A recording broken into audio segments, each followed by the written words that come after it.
Welcome to Happy Hour, brought to you by Best Damn Bookkeeping. Ellie threw a thing in here. She was curious. How do you keep your company culture? And then she said, "Well, you're a natural sales guy, but culture." I have some very specific thoughts about culture because I've built it in like 10 cleaning companies across the country, and that was a weird challenge, like remotely trying to keep a culture. And I sucked at it, by the way. So it was like the lessons I learned from not doing a good job of it. And then I've tried to build it with remote companies. How did you do it? I'll let you go first, and then I'll kind of drop whatever nuggets I got. But when you had the multiple locations, and I don't know if you see this in the things you've done and can relate to it in the newer stuff you got going on, but how do you try to keep that engagement from the people that you're working with, especially when they're in a different space, geographically, especially? Yeah. So I'll be 100% honest. I mean, especially at that time, like it was negligible.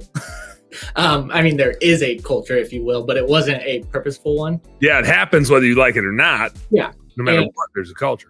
I was, again, very young and did not have any experience. And even now, I mean, I still don't have tons of experience on like there's people out there that have 30 years of experience of building culture. I do not have that, obviously.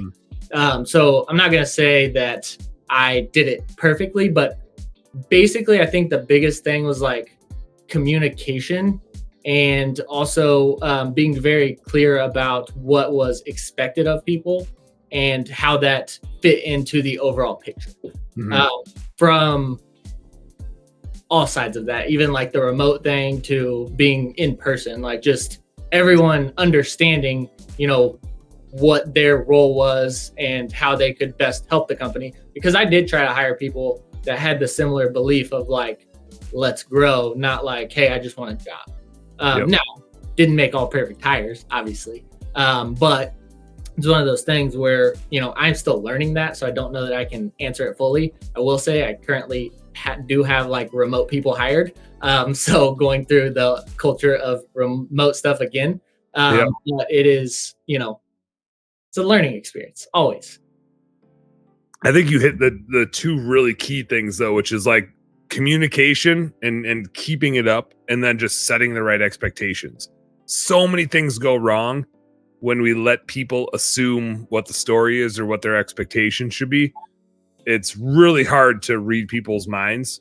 I've been dating / married to the same gal for damn near 15 years, and we still don't know how to like tell what each other is thinking, right? And I can't imagine 50 years from now we're gonna have that figured out.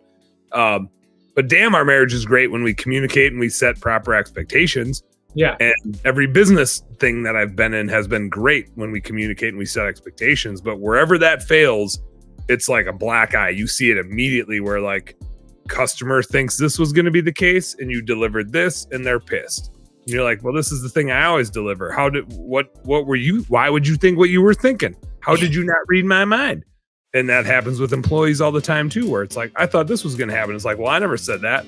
It's like, well, you didn't not say that. And so like, this is what I thought was going to happen. Hey, home service heroes. Thank you guys so much for tuning into our home service happy hour content today.